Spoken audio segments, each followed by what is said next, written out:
A paz, Senhor, meus irmãos, estamos estudando a lição 7 da Revista dos Adultos. O título da lição é a deposição da rainha Vaste e a ascensão de Esté. O tema trimestre é o Deus que governa o mundo e cuida da família, os ensinamentos divinos nos livros de Ruth e Esté para a nossa geração, revista comentada pelo pastor Silas Queiroz.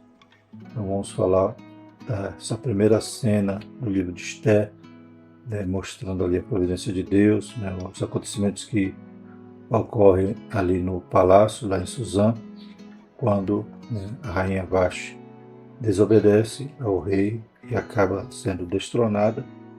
E na sequência veremos também a escolha de Esté como rainha.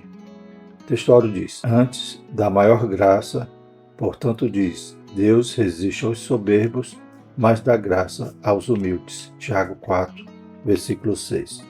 Na verdade prática, devemos nos conservar humildes, confiando na justiça de Deus, pois Ele governa a todos, abatendo ou exaltando. Os objetivos da lição são explicar o banquete de Assuero e a recusa da rainha Vaste, refletir a respeito da resistência e da deposição da rainha Vaste e mostrar a ascensão de Esté ao posto de rainha. O texto bíblico encontra Esté 1, no versículos 10 ao 12, versículos 16, 17 e 19, e o capítulo 2, versículo 12 a 17. E ao sétimo dia, estando já o coração do rei alegre do vinho, mandou Meumã, Bista, Arbona, Bictá, Abágida, Zetá e Acaças, os seus eunucos que serviam na presença do rei Assuero, que introduzissem na presença do rei a rainha Vaste, com a coroa real, para mostrar aos povos e aos príncipes a sua formosura, porque era formosa à vista. Porém, a rainha Vaste recusou vir conforme a palavra do rei, pela mão dos eunucos, pelo que o rei muito se enfureceu e ardeu nele a sua ira. Então disse Memucã, na presença do rei e dos príncipes: não somente pecou contra o rei, a rainha Vaste, mas também contra todos os príncipes e contra todos os povos que há em todas as províncias do rei Assuero. Porque a notícia desse feito da rainha sairá a todas as mulheres, de modo que desprezarão seus maridos aos seus olhos, quando se disser: mandou o rei Assuero que introduzisse à sua presença a rainha Vaste, porém ela não veio. Se bem parecer ao rei, saia da sua parte um editoel, escreva-se nas leis dos medos e dos persas, e não se revogue, que Vaste não entre mais na presença do rei Assuero. E o rei deu o reino dela à sua companheira, que seja melhor do que ela. Capítulo 2, versículo 12. E chegando já a vez de cada moça para vir ao rei Assuero, depois que fora feito a cada uma, segundo a lei das mulheres, por 12 meses, porque assim se cumpriam os dias das suas purificações, 6 meses com óleo de mirra, 6 meses com especiarias, e com as coisas para a purificação das mulheres. Desta maneira, pois, entrava a moça ao rei, tudo quanto ela desejava se lhe dava, para ir da casa das mulheres à casa do rei. À tarde entrava e pela manhã tornava à segunda casa das mulheres, debaixo das mãos de Saagás, eunuco do rei, guarda das concubinas. Não tornava mais ao rei, salvo se o rei a desejasse e fosse chamada por nome. Chegando, pois, a vez de Esté, filha de Abiail, tio de Mardoqueu, que a tomara por sua filha, para ir ao rei, coisa nenhuma pediu, senão que disse a Hegai, eunuco do rei, guarda das mulheres, e alcançava Esté graça aos olhos de todos quantos haviam. Assim foi levado Esté ao rei Assuero, à casa real, no 10º mês, que é o mês de Tebete, no 7º ano do seu reinado. E o rei amou a Esté mais do que a todas as mulheres, e ela alcançou perante ele graça e benevolência, mais do que todas as virgens, e pôs a coroa real na sua cabeça e a fez rainha no lugar de Vaste. A introdução diz: Deus estabeleceu princípios imutáveis, pelos quais governa a todos os povos, independente de cultura, época ou lugar. Nessa lição veremos o claro contraste entre as condutas de Vaste e de Esté, a obediente moça judia que ascendeu ao trono da rainha de um dos maiores impérios de todos os tempos, o Império Persa. Então Deus é o Rei dos Reis, Senhor dos Senhores. E em todo lugar ele manifesta a sua providência. Então, tão longe de Jerusalém, ali em Suzã, Deus estava no controle de tudo e a sua providência levou Esté até o trono, que tinha um propósito, a gente sabe, na lição passada que Mardoqueu diz, né? Quem sabe por esse tempo, né? Ela havia chegado àquele posto, né? Então o propósito era dar livramento ao povo judeu. Glórias a Deus. Então Deus está cuidando de tudo e trabalhando ali nos bastidores, né? Então toda essa situação que acontece com a rainha Vashti, né? Vashti ou Vashti, é exatamente, né? Claro que eram agentes livres, né? Ela tomou aquela decisão de não obedecer. Veremos aqui na lição quais possíveis tenham sido as motivações dela, mas mesmo assim, né, Deus estava, né, providenciando uma forma, né, de Esté chegar até ali. Era algo improvável, né? Uma judia pobre se tornar rainha. Glórias a Deus. E o primeiro tópico, o banquete de Assuero e a recusa de Vashti. Primeiro subtópico, o rei Assuero. Filho de Dário, Assuero governou o Império Persa por 20 anos, 486 a 465 d.C., reinando desde a Índia até a Etiópia, sobre 127 províncias. Esté 1. Seu nome grego é Xerxes. No terceiro ano de seu reinado, Assuero convidou a nobreza imperial e os senhores de todas as províncias para mostrar-lhe a grandiosidade do reino e as suas riquezas. A recepção durou 180 dias. Acredita-se que foi uma ocasião que Assuero tratou com seus generais e conselheiros da expedição militar que fazia contra a Grécia, batalha que se transformou em um grande fracasso, conforme narra em detalhes o historiador grego Heródoto, 484 a 405 a.C. Então, esse rei, né, não era simplesmente um rei de qualquer reinado, mas era, né, o rei daquele império, né, que sucedeu ao Império Mundial da Babilônia. Lembrando a estátua, né, cabeça de ouro, agora estamos no peito da estátua e nos braços, ou seja, representando esse Império Medo-Persa. E Assuero, então, ou Xerxes em grego, era esse o governante. Havia então toda essa pompa no seu reinado, né, todo esse luxo, toda essa ostentação, e ele faz essa apresentação à nobreza, né, a todo o povo, sobre a grandiosidade do reino, né, todo o seu esplendor. E, né, o pano de fundo, como diz aqui o historiador, eram as guerras que estavam, né, as batalhas que estavam acontecendo contra a Grécia. Algumas ganhou, né, por exemplo, Xerxes ganhou aquela que é retratada naquela ficção, né, do filme Os 300, né, Xerxes ganhou, mas houve ali a resistência ali de Esparta, né? Mas em outras batalhas houve grande derrota. Em meio a essas batalhas, Xerxes está fazendo essas ações, né? E inclusive veremos que no 7º ano, né, quando ele casa com Esté, lá adiantando um pouco a história, também, né, está rolando uma batalha contra os gregos. Seu império era extenso, né, desde a Etiópia até a Índia, né? A Etiópia não é a mesma Etiópia hoje em nossa geografia, mas abrangia uma área muito maior, né? Abrangia o Egito, abrangia Sudão, né? Então toda aquela região, então o império era enorme. E outro detalhe que o comentarista nos traz é que ele era filho de Dário, não o Dário de Daniel, né? Mas o Dário I.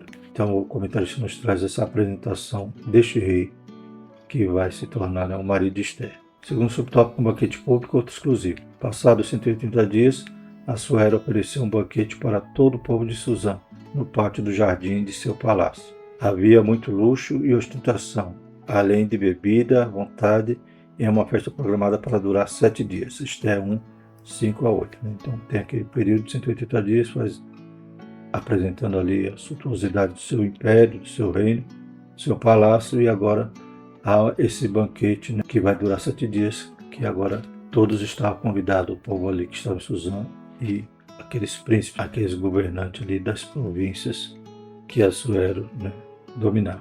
Assuero tinha como mulher a rainha Vashti, que alguns estudiosos acreditam ser a mesma Amétris, citada por Heródoto em seu livro História. Ela também ofereceu um banquete, porém restrito às mulheres do palácio, Esté 1:9, né? Então a rainha Vashti também oferece um banquete às mulheres. Segundo esse historiador, ele descreve uma das esposas de Assuero, o nome de Amétris, e alguns acreditam que seja essa mesma Vashti, mas não há, né, essa informação bíblica, então não podemos confirmar se é a mesma. Terceiro subtópico, o convite à rainha. No 7º dia do seu banquete, depois de ter bebido bastante, Assuero estava em euforia. O coração do rei estava alegre do vinho. Foi quando ordenou que lhe trouxesse a rainha Vashti com a coroa real para mostrar aos povos e aos príncipes a sua formosura, porque era formosa à vista. A rainha simplesmente recusou acompanhar os 7 eunucos que o rei enviou para conduzi-la à sua presença.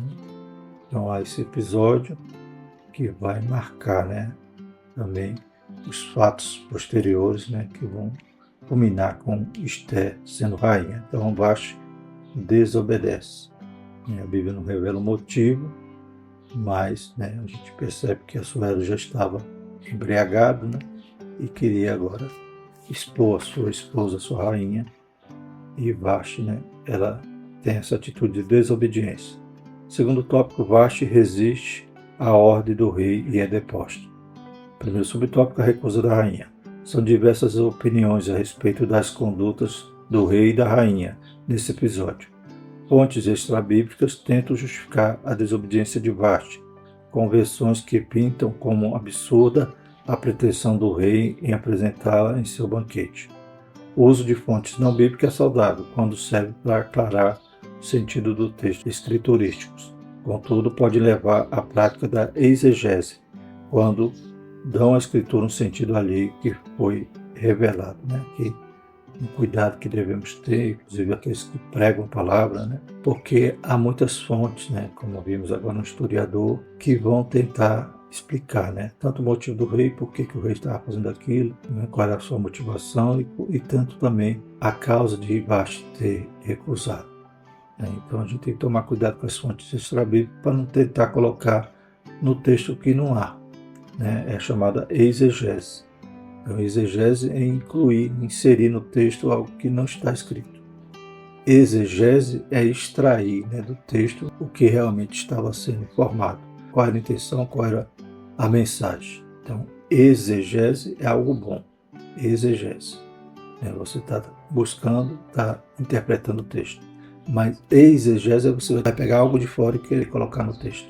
É um perigo para os pregadores que muitas das vezes ilustram muito a mensagem e acabam criando situações terríveis. Esses dias mesmo eu estava vendo um vídeo na internet, o pregador dizendo que Jesus tinha casa na praia, que Jesus fazia os móveis de forma instantânea e por isso enricou. Absurdo, completamente fora da Bíblia. Então pegar coisa de fora e inventar e colocar no texto numa pregação, que perigo é. Então a gente tem alguns relatos, a gente usa informações extrabíblicas para tentar clarear o texto e não incluir no texto coisas que não existem. A narrativa bíblica é: uma festa pública acontecia e a rainha recusou atender ao rei. O texto para por aí. Fica difícil sustentar algum recato da rainha, principalmente se ela for, como alguns imaginam, a mesma Amétre, citada por Heródoto, uma mulher astuta e sanguinária. Então, buscar outras informações vai dizer que ela era recatada, não quis se exibir, não quis obedecer o que o rei estava vendo. Então, o texto para por aí. Havia festa, o rei realmente estava alegre, como a Bíblia diz, e ela se recusou. O motivo não sabemos, mas, embora ela era um agente livre, como ela tinha um livre-arbítrio, o rei também, Deus estava usando essa situação para, mais à frente, poder colocar Esther naquela posição. Então, o nosso livre-arbítrio não exclui a soberania de Deus. Segundo subtópico, a aplicação da lei. Assuero estava de fato sob influência do vinho quando ordenou a vinda de Vashti, mas sua decisão de depô-la do cargo não se deu de forma intempestiva ou autoritária. Apesar da fúria, o rei suportou o constrangimento público de receber a volta dos eunucos sem a rainha. Em seguida, submeteu o caso ao exame dos sábios de seu reino, entendidos nas leis e no direito dos medos e persas. Então, o rei, embora estava alegre ali com o vinho, mas depois da recusa da rainha, ele não tomou uma atitude precipitada. Se fosse talvez um outro rei com temperamento mais sanguíneo, ou colérico, ia mandar logo matar a rainha naquela hora. Não. Esperou e depois foi tomar conselhos com seus sábios, entendidos inclusive da lei, o que deveria fazer nessa situação. Então, ele esperou esfriar para poder decidir o que iria fazer com a rainha. A pergunta do rei demonstrava prudência. O que, segundo a lei, se devia fazer da rainha Vashti, por não haver cumprido o seu mandato. Assuero estava em uma difícil situação. Como poderia exercer o governo do império se não tinha autoridade sobre a sua própria esposa, né? Então, ele não foi precipitado a ponto de mandar matá-la, né, naquele momento da recusa, mas também entendia que não ia poder deixar essa situação desse jeito, né? Ele, como imperador, várias províncias, né? 127 províncias sob seu governo, ele ainda querendo expandir, né, seu império, né? Como a gente já falou, estava vendo essas batalhas contra a Grécia e agora estava nessa situação de, dentro de casa, sua esposa lhe desafiar. Terceiro subtópico, a sentença de Vashti.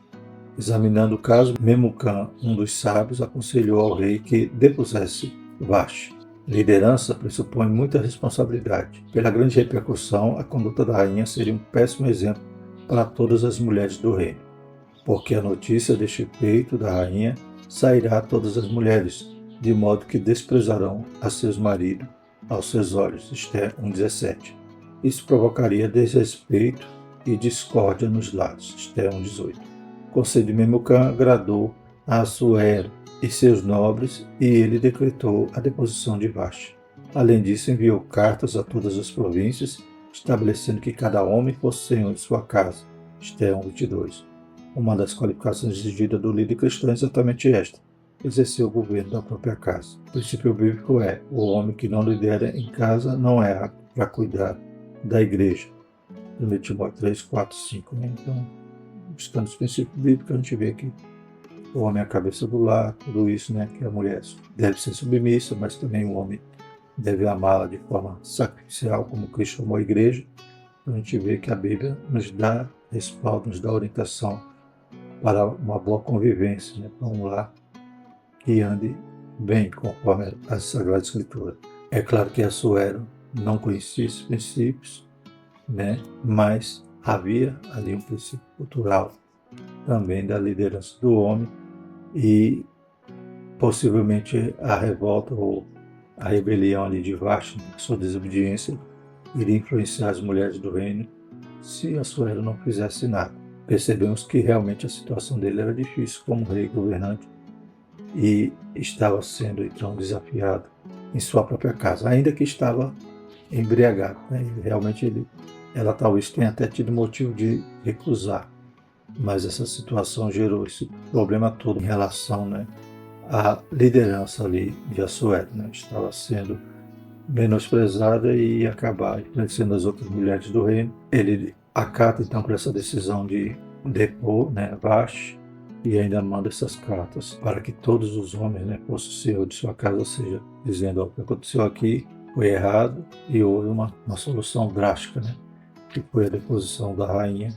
Então, poderia chegar a notícia que Vashti desafiou o rei, foi desobediente, e o rei não fez nada, mas a notícia que chega agora é que houve uma punição, que os princípios ali da cultura deles deveriam ser mantidos, né? Ou seja, não era ainda o princípio bíblico, eles não conheciam a escritura, mas já havia esses princípios na cultura. E o terceiro tópico, Esther, a judia, se torna rainha em terra estranha. Primeiro subtópico, 4 anos depois. Há certo consenso entre os estudiosos de que a escolha da substituta de Vashti ocorreu após a frustrada campanha militar que Assuero lançou contra os gregos, a destruição quase total das forças navais persas na Batalha de Salamina, ano 480 a.C., forçou o seu retorno para Suzã. Passada a ira, o rei se lembrou de Vashti, do que ela havia feito e do que ele havia decretado. Esther 2:1. Assim, no ano 479 a.C., aconselhado por seus servos mais próximos, Assuero decide escolher a nova rainha. Esther 2:2. Mais uma vez, né, o pano de fundo da história que estava acontecendo naquela época. Na batalha e houve essa derrota, né, das forças navais persas foram destruídas e Assuero teve que voltar para Suzã. Então isso foi em 480 a.C. Então um ano depois, né, vai haver essa seleção, né, das moças para poder escolher agora uma rainha. Então por que demorou 4 anos? Né? Provavelmente por causa das guerras. Né? Inclusive a gente vê que em 480 Assuero estava em batalha, foi derrotado e voltou ali para Suzã. Então, em 479 vai se iniciar o processo para escolher a nova rainha, né? A gente vê que os anos degridem, né? 480 e 479 não é porque é antes de Cristo, né? Então eles vão diminuindo até zerar. Então por isso que a gente poderia pensar, não, 480, um ano depois é 481, um ano depois é retornando, né? 479 até chegar ao ano que Cristo nasce, que é o ano zero, e começa a contar de novo a partir do ano 1. E o segundo subtópico, o universo da escolha. Apesar de governar um império originário de longas sucessões entre famílias da Média e da Pérsia, Assuero decidiu escolher a nova rainha dentre moças de todas as províncias do reino. Mais uma providência de Deus, né? Então o costume era o quê? Eram as rainhas serem escolhidas através de pactos ali, né? Ou seja, no meio deles mesmo, da realeza. Então havia essa prática, né? A sucessão ali dos reis e os casamentos eram entre eles mesmos, né? Entre as filhas, né? De algum poderoso ali, algum governante ali que faziam alianças e davam suas filhas em casamento. Mas Assuero não quis, né? Seguir por esse caminho. Então ele decidiu escolher a nova rainha, né? Entre todas as moças de todas as províncias. Não havia restrição quanto à origem étnica ou racial. A única exigência é que fossem virgens e formosas, né? Então era como se fosse um concurso de Miss, né? Então havia ali moças de todas as províncias. A única restrição eram que eram virgens e formosas. Então eram bonitas. Então, a gente já vê que Esther se enquadrava, né, nessa condição de ser bela, de ser formosa, como a própria Bíblia vai dizer. Quando Deus dirige o processo, nenhum detalhe fica esquecido. Ele cuida de tudo. O concurso foi divulgado e as moças levadas a Suzã, né? Embora fosse um concurso, né, como eu falei, semelhante a um concurso de Miss, mas não era voluntário, né? Era obrigatório. Pegava as moças e traziam, né, como próprio Esther, né? Mardoqueu não a levou. Ela foi levada ao palácio, né? Mardoqueu morava próximo ao palácio e com ele a prima Esther, criada como filha. Levada à casa do rei, Esther ficou sob os cuidados de Hegai, guarda das mulheres de quem logo conquistou a simpatia. Esther 2, 7 a 9. Havia uma graça especial em Esther, além de se apressar em dar-lhes os seus enfeites e alimentos, e 7 moças para lhe assistirem. Hegai a fez passar ao melhor lugar da casa das mulheres. Esther 2:9, né? Então Deus está cuidando dela, mesmo ela sendo tirada agora da sua casa, né? Seu pai adotivo, Mardoqueu, mas Deus cuidou bem dela ali no palácio e ela achou graça ali aos olhos de Hegai, que a tratou melhor do que outras, né? Colocou ela ao melhor lugar da casa das mulheres. Embora o texto não diga, não há outra explicação. O Deus que estava com José estava também com Esther, né? José, mesmo escravo, Deus cuidava dele, tudo prosperava. Foi preso, também Deus cuidou dele no cárcere. Esther também estava sendo cuidada ali no palácio. Glórias a Deus. Terceiro subtópico, a obediência de Esther. Mardoqueu ordenou a Esther que não declarasse qual era o seu povo e sua parentela. Qual é a razão desta ordem? Não sabemos ao certo, já que não havia restrição étnica no processo de escolha de nova rainha. Mesmo sem entender o motivo da proibição, Esther obedeceu à risca a ordem de Mardoqueu, Esther 2:10. Né? Mais uma providência, né? A gente não sabe por que Mardoqueu não teve esse cuidado, né? Talvez porque os judeus eram mais desprezados, mas não havia nenhuma restrição se ela dissesse que era judia. Mas até esse segredo, depois na frente, né, vai ser providencial. Ela não exigia explicação para obedecer. Mardoqueu demonstrava profunda preocupação com o bem-estar de Esther, passando diariamente diante do pátio da casa das mulheres para saber como ela estava. Havia respeito e cuidado mútuo entre eles. Cumpridos os 12 meses de preparação, chegou a vez de Esther ser levada à presença de Assuero. E o rei amou a Esther mais do que a todas as mulheres, e ela alcançou perante ele graça e benevolência, mais do que todas as virgens, e pôs a coroa real na sua cabeça, e a fez rainha em lugar de Vasti. Glórias a Deus. Então Deus cuidou de tudo, né, e passou aquelas moças, né, foram apresentadas ao rei, passavam a noite ali, depois saíam, iam para outra casa de mulheres, agora de concubina, né, não eram mais virgens, mas dentre todas aquelas moças, só Esther alcançou a graça, né, do rei amá-la mais que as outras, e colocar a coroa em sua cabeça, né? Então, Esther não ia ser mais uma concubina, mas Deus está nos bastidores cuidando dela e ela passa a ser agora a rainha. Louvado seja o nome do Senhor, né? Então, tudo isso com um propósito, né?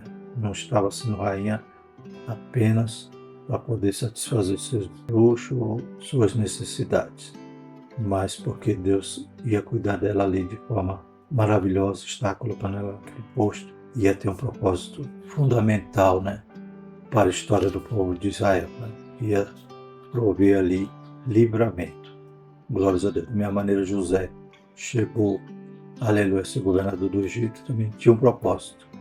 José ia salvar não só o Egito, como as nações que estavam em volta da fome, né? Porque José estaria ali cuidando de tudo, né? Sendo governador e gerindo, né, os recursos ali do Egito no período das vacas gordas, e quando vinham essas vacas magras, as nações também teriam pão.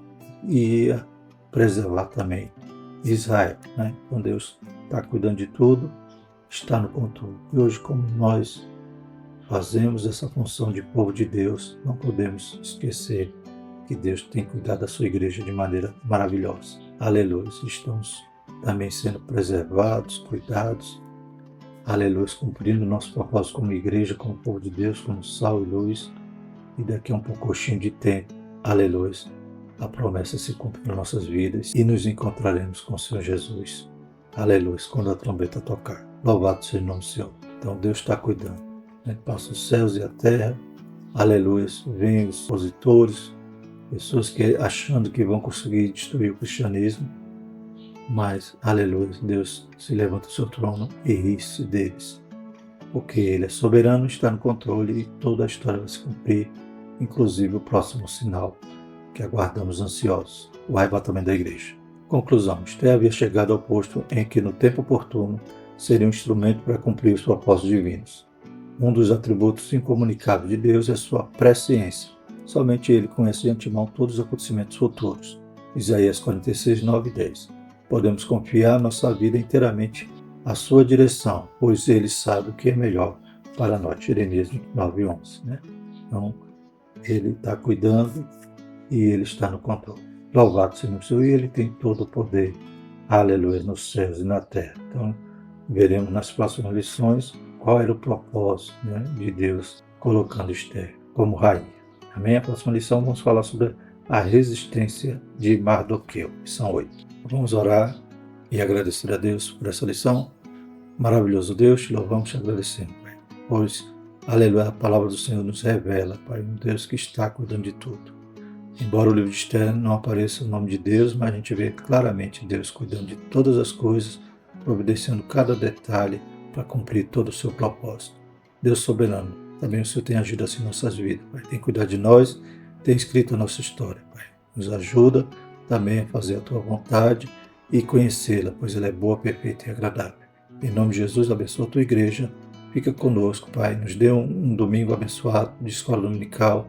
Em nome de Jesus, nós te agradecemos. Amém. E que a graça do nosso Senhor Jesus Cristo, o amor de Deus e a comunhão do Espírito Santo permaneça sobre nós, hoje e para todo sempre. Amém.